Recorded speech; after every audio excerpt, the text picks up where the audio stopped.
It's not a game, it's a rich thing. What's up, everybody? Welcome back to the Courtside. I'm your host, Akash, and across me is Connor. So it's been quite some time from our last episode, obviously because of like exams and school, whatnot. Just this time of the year is pretty busy, but we're over just in time for the NBA playoffs, which are basically starting today, the day we're speaking, and then onwards from here on out. So today and across a few days, obviously, are the playing tournaments, basically eliminating like teams that are really close to the eighth seed, but not quite, and seeing who ranks up in the seeding for playing tournaments. Connor, what's your insight on that? I know there's at least like eight teams in the playing tournament. Some of them are kind of surprising that they actually are facing off in the playoff in the playing tournament. My bad. Usually they're probably higher up in the seedings, but what's your take on that? Do you have any predictions? Yeah, I mean the most exciting game is easily the Lakers versus Warriors because you have a NBA Finals rematch from like 4 years in a row of Steph versus LeBron. And if Steph can pull that off, that would be incredible, considering who he has on his team and the Lakers have to the surrounding cast of LeBron. But the game that I'm also interested in is the Celtics versus Wizards because I think that Bradley Beal and Russell Westbrook both are solid veterans. Well, it's not really veterans, but they have a lot of playoff experience over like 10 years combined, probably. And Boston lost Jaylen Brown to end the season. And they've been struggling for the rest of the season. I just don't know that they can beat the Wizards in a one game scenario with as much firepower that the Wizards have. And then 9 to 10, I can probably see the Hornets winning because the Pacers don't really they've been struggling towards the end of the season. I think the Hornets have a solid cast of Terry Rozier, Gordon Hayward, and then we can finally see LaMelo Ball's playoff debut, as you're so excited for, I can tell. And then on the West, I think Memphis will probably beat the Spurs. The Spurs have been struggling. John Moran is a good young player, and they've been playing really well towards the end of the season. One thing that I would be worried about is if the Warriors aren't able to upset the Lakers after the Warriors just beat the Grizzlies this past Sunday, I believe. I'm kind of worried that the Grizzlies will be able to pull off an upset versus the Warriors and sneak into that eighth seed through this new format of winning 2 games to get into the eighth seed as the ninth seed. But yeah, I would take my predictions. I would have the Lakers and maybe the Grizzlies, and then the Wizards and Celtics as 7 and 8. Yeah, that's basically mine too. I mean, the Hornets, Wizards, Lakers, and again, the Grizzlies. I'm pretty excited for LaMelo.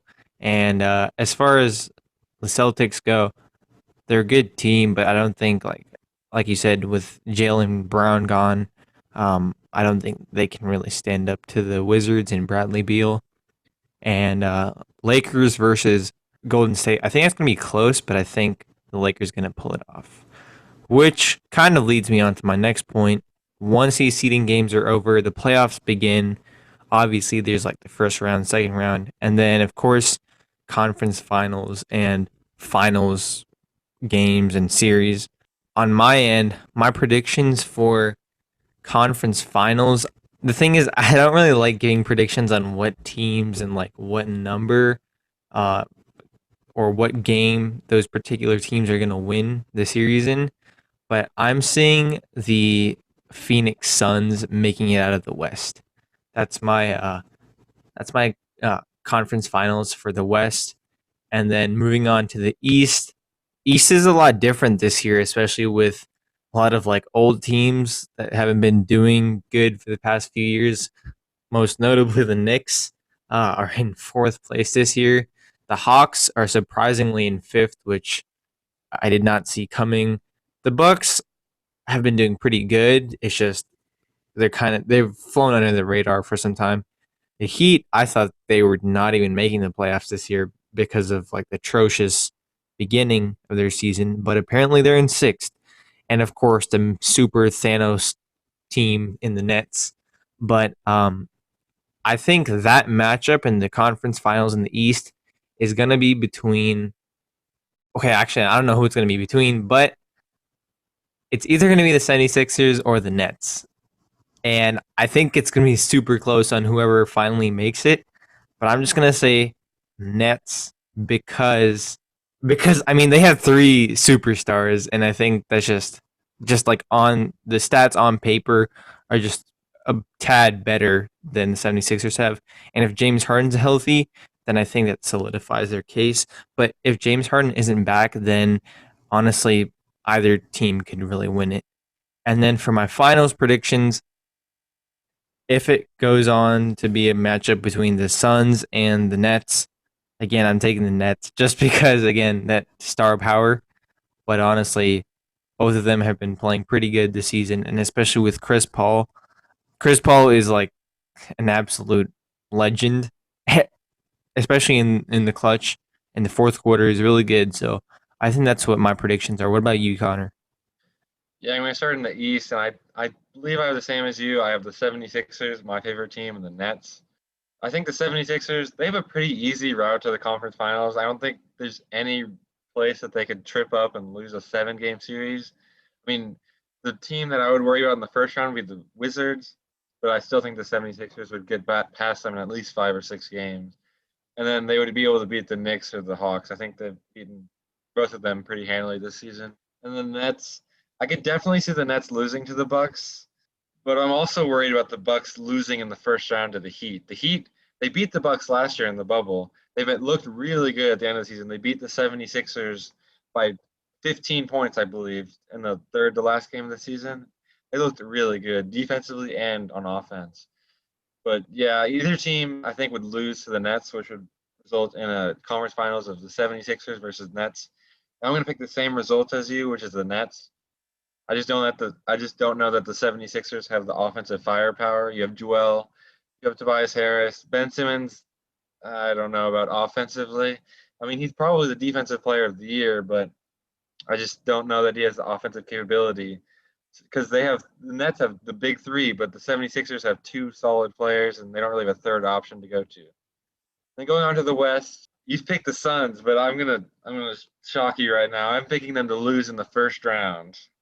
Okay, so because I had the Lakers winning, which would put them at Wow. 7, which would play the Suns as the second seed. And I'm going to pick the Lakers all the way to the conference finals because Really?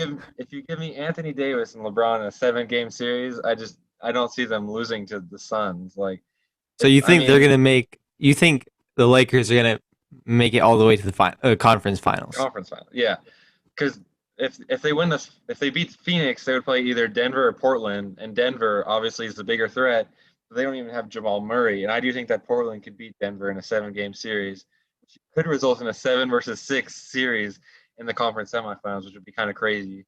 It's not seen before. I mean, And I did have the Lakers and Nets going to the finals at the very start of the year, but both of their superstars got injured. So that's like, yeah, do you not think that's like a really big factor? Do you not think that's a big limitation or no? I mean, if either of them isn't 100%, I would severely doubt my prediction. But they've looked pretty good the last three games. I do think that playing in the playing tournament does hurt them because they could have had a full week of practice. But I think they'll get it together for the playoffs. I definitely think LeBron will get it together for the playoffs. And then going to the top, I think the Jazz win the 1 versus 8. I'm going to take the Clippers in possibly a 5-game series or a sweep. I think that this Clippers team is really solid. And I'm going to pick the Clippers to make the conference finals, which is what I thought it would be before the season. And I know that they've struggled towards the end, but I'm going to take the Clippers and the Lakers as the conference finals, which is kind of surprising because they're both higher seeds. But if you look at their talent and their ability, they just don't match up to anyone else. I mean, Paul George is going to come through this playoffs. He's a lot of doubt and a lot of haters, but I think he's going to come through and he's going to beat the Jazz. They don't really have much playoff experience, so to go to the finals, I'll take the Clippers over the Lakers, just because I think they're so pissed off and angry from last year losing to the Nuggets in a 7-game series. I think they just come out with vengeance. It could be a 7-game series. That would be an exciting 7th game for the Western Conference Finals.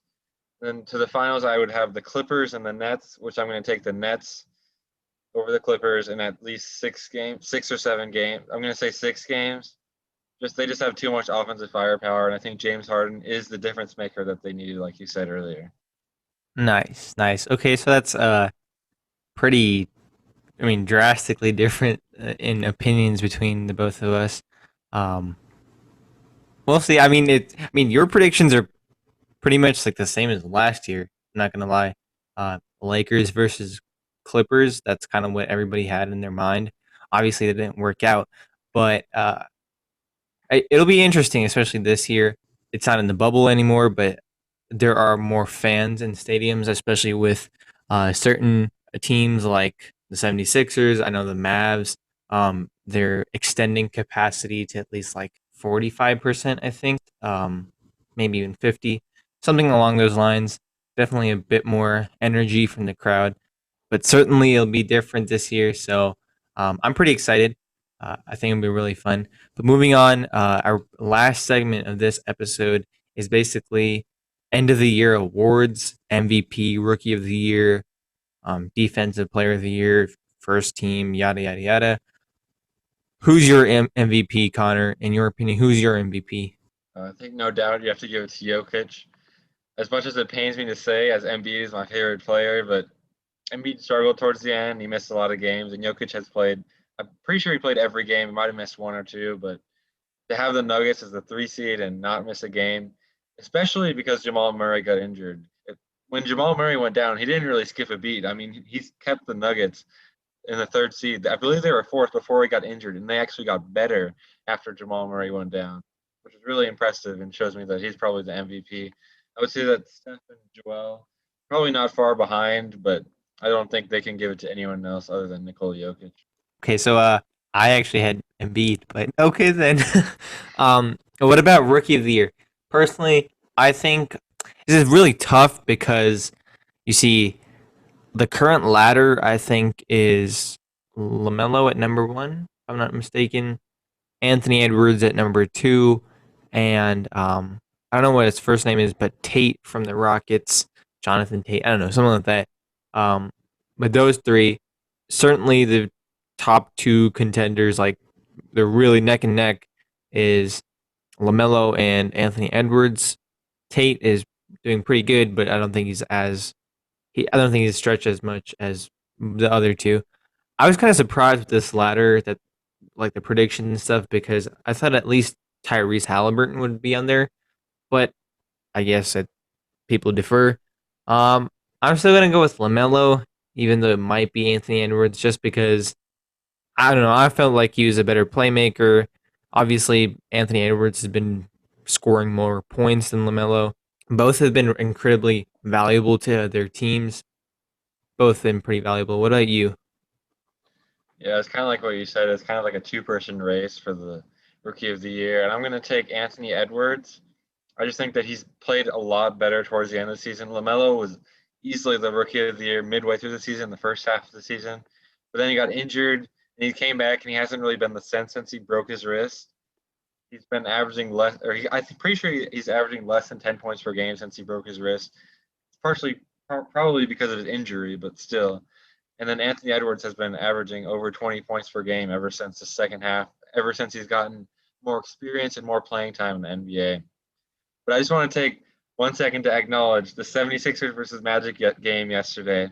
Tyrese Maxey had 30 points, and Cole Anthony had 36 points. So this rookie class isn't just two players. It's a pretty deep rookie class with a lot of scorers and talented young players. Oh yeah, definitely. This year, I mean, I don't think it's one of like the most elite classes in NBA history, because of course they're like far better classes, but it's not like a complete bust class either.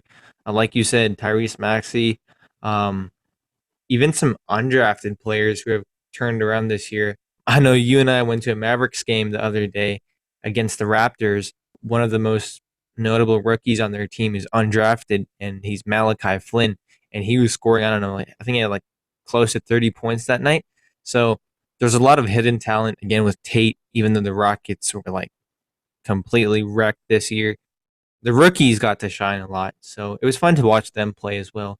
And they're gonna like form into some really solid players, either role or starters even. But I guess they're the future. And then defensive player of the year. I know the ladder is Gobert is at number 1, Simmons at number 2, and then 3, I'm not exactly sure who it is, but the top 2, I mean, like the most notable are Simmons and Gobert. I think I'm gonna go ahead and choose Simmons. I'm not like 100% sure on like the exact stats, but I think obviously Simmons probably has more steals. I'm assuming because I mean he's just that type of build. Gobert, I mean, continuously he's won those awards for defense, but I think this year might be Ben Simmons' year. What about you, Connor? Yeah, you can call me biased, but I'm definitely going to take Ben Simmons because Ben Simmons is a once in a generation defender. He's probably the only player that I've ever seen that is 6'11" and as fast as a guard, one of the fastest guards in the NBA. So he can defend big like Nikola Jokic and well Joel Embiid, but they're on the same team. But he would be able to defend big guys that are like over 200 pounds and 7 feet tall. But then you can turn it. He can guard guards that are the fastest guards in the NBA. He can guard De'Aaron Fox, John Moran. He can guard all of them. There's just no one that he can't guard. And then you look at Rudy Gobert, you match him up with a guard like Kemba Walker or someone like that, or Jason Tatum, he's probably going to get crossed, or he's not going to be able to defend them as well as Ben Simmons would be able to, even though he's obviously a better post defender. But just the versatility of being able to defend a guard and a post player is easily wins him Defensive Player of the Year this year, in my opinion. Yeah, I definitely agree with that. Ben Simmons has been doing pretty exceptional. He's been pretty exceptional this year, so I can't really defer on that either. And then finally, our last point is just looking forward to the WNBA season. I know it just started a few days ago, and there's already been like 2 game winners by Sabrina Ionescu and then Diana Taurasi. I don't know exactly how to pronounce her last name, but you know what I mean. I definitely want to see more WNBA content this year. I know sometimes I lack on that, but this year I want to follow more and be up to date, especially with my favorite team, with the Washington Mystics. But that's basically it for this episode. I know it's been quite a while since the last time we were on here. Hopefully, this was fun for you guys as well, and I know it's pretty fun for us connecting back and also just talking about playoffs in the NBA, which is always fun. Playoffs are the best time in any sport, in my opinion. But without further ado, peace.